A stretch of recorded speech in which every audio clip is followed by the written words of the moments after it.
Bienvenue dans un nouvel épisode des Chroniques du Cœur, le podcast qui vous guide vers des relations harmonieuses et épanouissantes.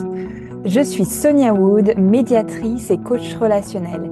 Ici, je réponds à toutes vos questions et sans tabou pour vous permettre de construire des relations dans lesquelles vous vous sentirez pleinement comprise, respectée et valorisée.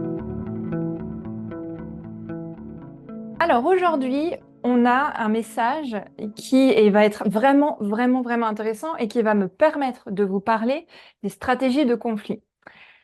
Voici le message. Je crains les disputes car je me dis toujours que se disputer est mauvais signe. Pourtant, je sais que ce n'est pas la solution car je sens bien que les choses s'accumulent. Alors, je trouve que c'est vraiment, mais chaque message est intéressant.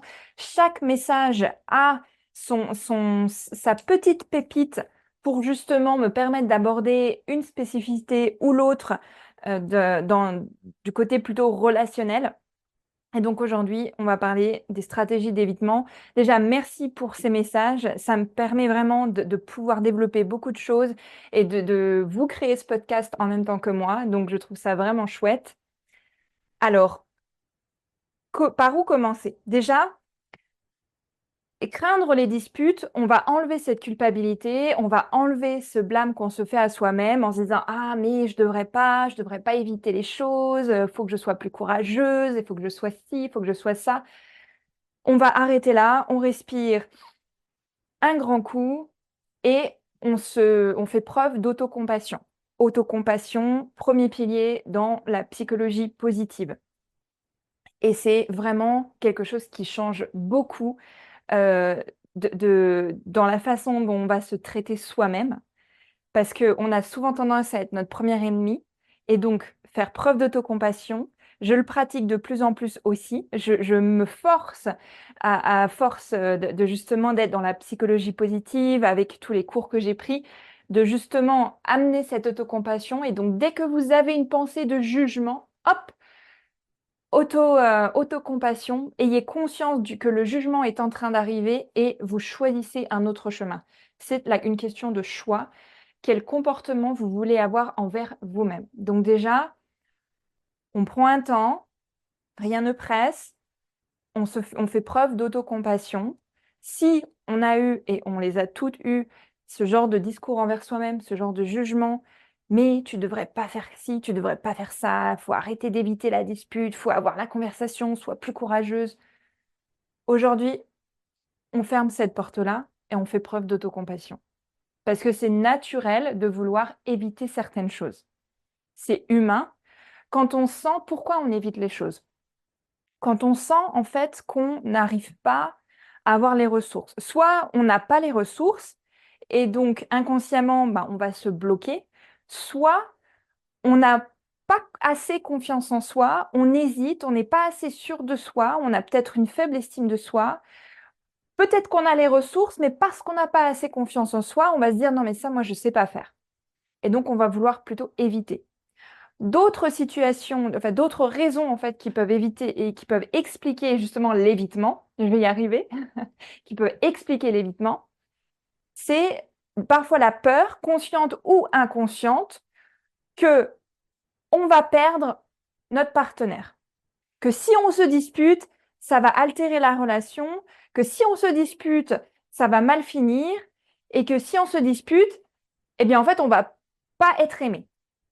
Parce que finalement, la peur du rejet, elle est en lien avec le besoin d'amour, le besoin d'être accepté et le besoin d'être aimé. Et donc souvent, on peut retrouver aussi cette configuration-là dans l'évitement. Maintenant, l'évitement, c'est l'une des stratégies de conflit, et il y a des situations dans lesquelles c'est génial d'éviter. Je veux dire, si vous avez un gang de gangsters qui traverse la rue en face de vous, là, éviter, je prends une situation extrême et fait exprès, mais là, éviter, c'est clairement la meilleure stratégie possible. Donc, évidemment, on ne va pas se dire il faut jamais éviter les conflits. Si, toutes les stratégies vont être adaptées dans certaines situations. L'histoire, et là où on a besoin de réajuster, c'est dans le cadre d'une relation de couple, de revoir la grande picture, vraiment l'image dans son ensemble, la globalité de la situation, et de voir, ah bah peut-être que dans cette situation-là, j'ai pas besoin d'éviter. Peut-être que ça peut très bien se passer. Ok, il y a aussi une autre chose que j'ai envie d'aborder. Dans la stratégie d'évitement, on a aussi cette possibilité finalement de reprendre confiance en soi. Donc, ce que je voudrais vraiment mettre l'accent dans cet épisode en réponse à ce message, c'est que la peur de la confrontation, souvent, elle est aussi liée au fait qu'on n'apprend pas finalement à se disputer pour ensuite se réconcilier. Alors, quand on est enfant, si on voit ses parents se disputer et que ça finit mal, parce qu'il y a peut-être eu un divorce, parce qu'il y a peut-être eu des larmes, parce qu'il y a eu des cris, parce que ceci, parce que cela, ou alors que les parents se disputent, mais c'est pas une affaire d'enfant, donc c'est fait un peu en secret dans la chambre et les enfants, ils n'ont pas le droit de voir ou quoi. En fait, on n'apprend pas à se disputer. Efficacement, je veux dire. Je dis pas maintenant que dès que les parents se disputent, il faut que les enfants soient là pour tout regarder. Non, attention, je dis pas ça. Ce que je dis, c'est que se disputer et la réconciliation qui va avec, ça prend. C'est pas parce que on n'a pas appris plus tôt que c'est pas possible. Donc la peur de la confrontation, souvent elle est liée à des choses qu'on a vécues par le passé. Donc j'ai déjà expliqué quelques aspects avant, mais il y a aussi cet aspect plus familial où peut-être qu'on a vécu une situation par le passé où la confrontation ne s'est pas bien passée et que cette confrontation-là a mené à des émotions vraiment inconfortables, de la peur, de la tristesse, de la colère. Et à l'époque, vu qu'on était plus jeune, enfant, adolescent, on n'a pas su gérer. Normal, on n'a pas les ressources. Quand on est enfant, quand on est ado, on a des ressources, alors un petit peu, mais quand on est enfant, alors je fais un peu la distinction enfant-ado parce qu'un adolescent commence un peu à développer des ressources en autonomie. Un enfant, en général, n'en a pas encore en autonomie. Donc, il va beaucoup s'appuyer sur les adultes référents pour avoir des ressources. Et si les adultes référents ne sont pas émotionnellement ou psychologiquement disponibles, l'enfant va développer des stratégies, ce qu'on appelle les coping strategies, des stratégies de défense qui sont intentées à un instant donné hyper intéressantes à développer pour faire face à une situation donnée, mais qu'ensuite, à l'âge adulte, souvent est nécessaire à être revisitée, voire déconstruite. Donc, se disputer, ça s'apprend, mais c'est pas tout. C'est se disputer avec réconciliation. Et ça, c'est un art et ça s'apprend, mais je vous en parle juste après la pause. Vous vous sentez ignoré, sous-estimé ou non soutenu? Vous réagissez vivement parce que vous ne vous sentez pas respecté? Ou peut-être préférez-vous garder le silence pour éviter la confrontation? Alors le programme Self Mastery est fait pour vous. Créé à partir de mon expertise en médiation, Self Mastery vous offre toutes les clés pour une compréhension mutuelle dans vos relations. Retrouvez la clarté pour identifier vos freins et être au clair avec vos attentes dans la relation. Alignez vos désirs avec vos besoins pour attirer à vous les personnes qui sont sur la même longueur d'onde que vous.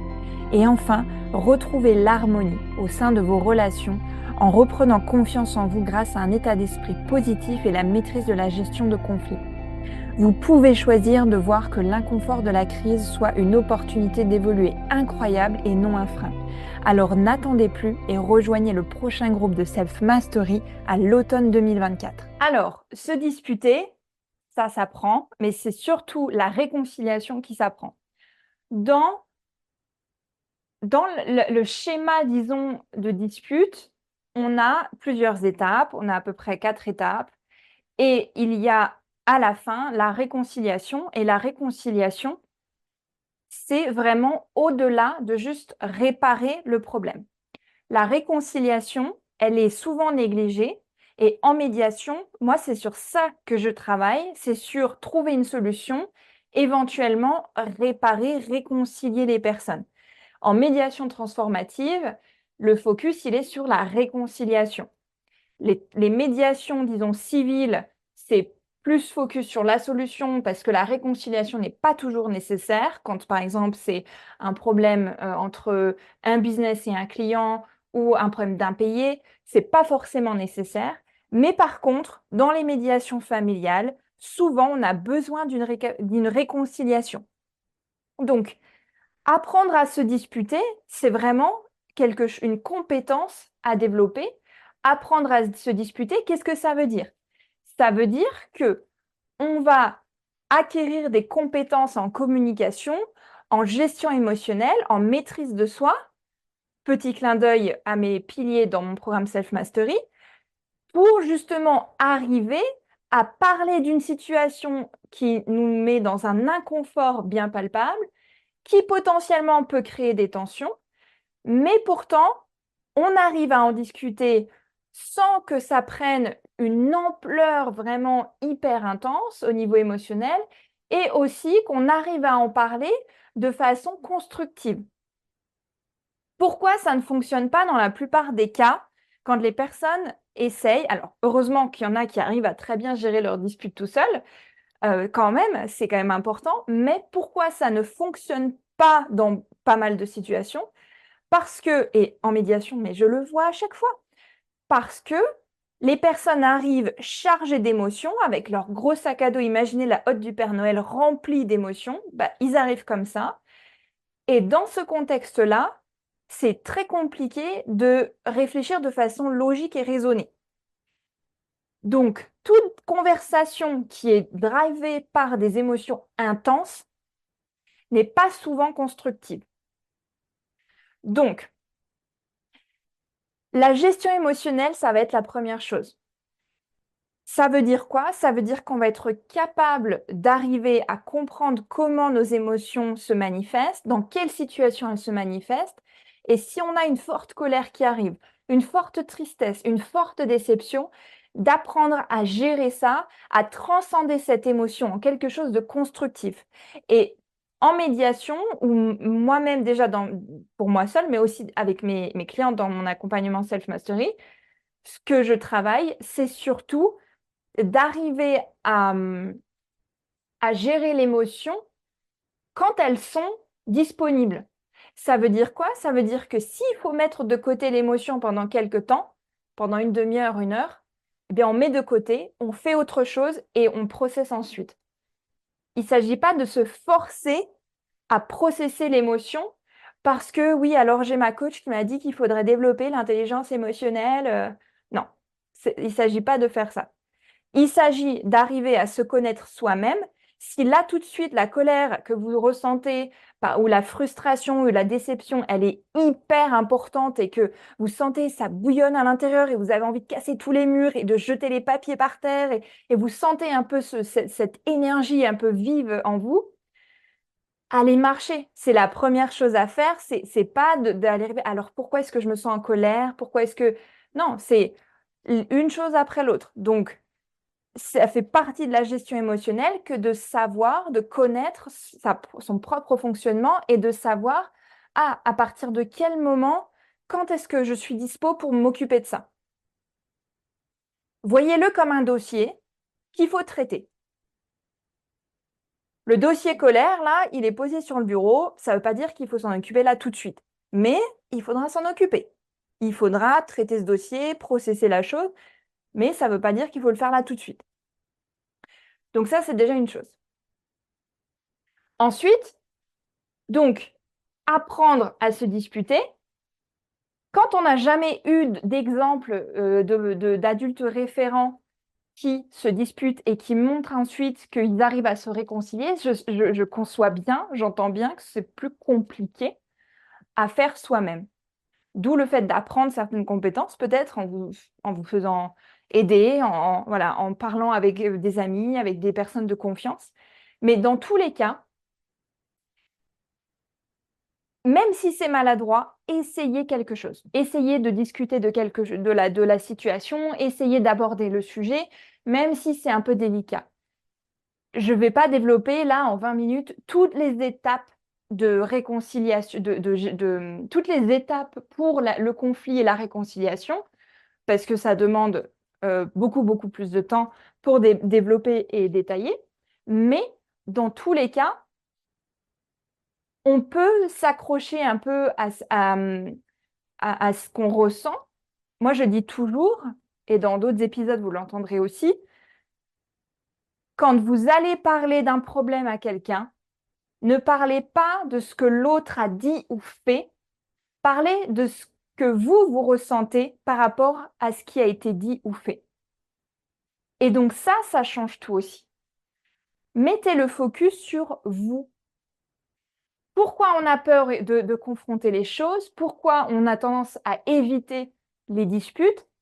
Parce que il y a réaction, les gens sont sur la défensive, mais parce qu'après, il y a eu autre chose qui a été dit, et puis l'autre est sur la défensive, bah, nous, on est sur la défensive, et là, c'est le serpent qui se mord la queue. Donc, on anticipe un peu la chose, on vient en prévention, en ayant la discussion de façon à ce que le moins possible, il y ait de chances d'être sur la défensive. Parlons de la réconciliation pour finir cet épisode. La réconciliation, elle est importante, elle est même cruciale. Donc, moi, je veux bien communication non violente, parler de soi, le jeu, les émotions. Oui, c'est une technique. Entre parenthèses, petit aparté, c'est une très bonne technique pour les, disons, disputes faibles à modérées.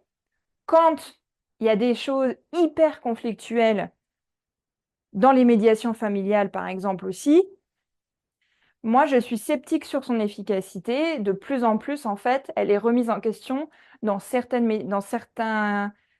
configurations de médiation. Bref, donc, aparté mis à part, ça reste une très bonne technique, la communication non violente, pour beaucoup de situations du quotidien. La réconciliation, par contre, elle est souvent un peu oubliée, voire on en parle très peu. Moi, j'en parle comme une étape cruciale parce que vous imaginez, vous vous disputez avec votre partenaire et puis vous arrivez enfin à ne pas éviter la discussion, la fameuse qu'il faut avoir, et vous arrivez enfin à pouvoir discuter. Bon, même si c'est un peu maladroit, c'est pas grave, mais au moins il y a quelque chose qui se passe. Il y a une discussion qui se passe. Donc, vous arrivez là, ok, trouver une solution, oui, ok, je vais faire un effort, moi aussi je vais faire un effort, je m'excuse, voilà. Disons meilleur cas de configuration. Et là, ça s'arrête. Et là, chacun repart. Si vous êtes là, vous avez oublié la réconciliation. La réconciliation, c'est quoi? C'est j'assure à mon interlocuteur, ici mon partenaire, que la relation compte pour moi, que j'ai envie que ça fonctionne. Et donc, à quoi ça ressemble une réconciliation? Ça peut être tout aussi simple que ce genre de phrase, deux points. Tu sais, moi, notre relation, elle compte beaucoup pour moi. J'ai vraiment envie que ça fonctionne. Je t'aime énormément. Et donc, ça me prend à cœur vraiment que j'ai à cœur que notre relation fonctionne le mieux possible. Et c'est tout. C'est tout, ça fait une phrase et demie, mais c'est vraiment attester à l'autre, démontrer à l'autre, rassurer la personne que la relation compte. C'est ça la réconciliation. Je vais finir sur une anecdote, vous allez rire. Si vous observez le comportement des chiens, quand j'ai deux chiens ici, j'ai deux mâles, c'est pas toujours le grand amour, hein. Et donc, quand on observe les chiens se battre, ou voilà, une petite bataille gentille, entre guillemets, hein, pas les gros trucs qui deviennent problématiques, mais voilà, un petit accrochage entre chiens, vous laissez 2 minutes passer et vous les voyez juste après se faire museau-museau. Eh bien, la phrase de réconciliation, c'est votre museau-museau. Si votre réconciliation, c'est le sexe, eh bien, allez-y. Voilà, disons-le franchement. Allez-y à fond. Mais en tout cas, c'est important d'aller au-delà de juste Oui, d'accord, moi je vais faire un effort, moi aussi, je m'excuse, je m'excuse. Non, de vraiment amener et verbaliser que oui, ça compte pour nous, cette relation compte pour nous, cette personne-là compte pour nous. Et ça, c'est ce qui clôture la dispute. C'est ce qui en fait ferme la porte de la dispute pour ouvrir la porte de la réconciliation et du fait de grandir ensemble. Et c'est avec la réconciliation que finalement, en couple, on grandit ensemble et on n'est pas à se déchirer dans les disputes. Voilà ma réponse à ce fameux message. J'espère que vous aurez trouvé des petites choses, des petites guidances qui vous auront fait un peu réfléchir ou qui vous amènent à certaines réflexions. Dites-moi en commentaire et je vous dis à très bientôt. Merci d'avoir été avec moi pour cet épisode et j'espère qu'il vous aura plu. Si vous pensez que ça peut aider quelqu'un que vous connaissez, n'hésitez surtout pas à le partager. Vous pouvez également me poser toutes vos questions avec le lien en description et je me ferai un plaisir d'y répondre dans un futur épisode. D'ici là, je vous dis à très bientôt. Prenez soin de vous. Bye bye.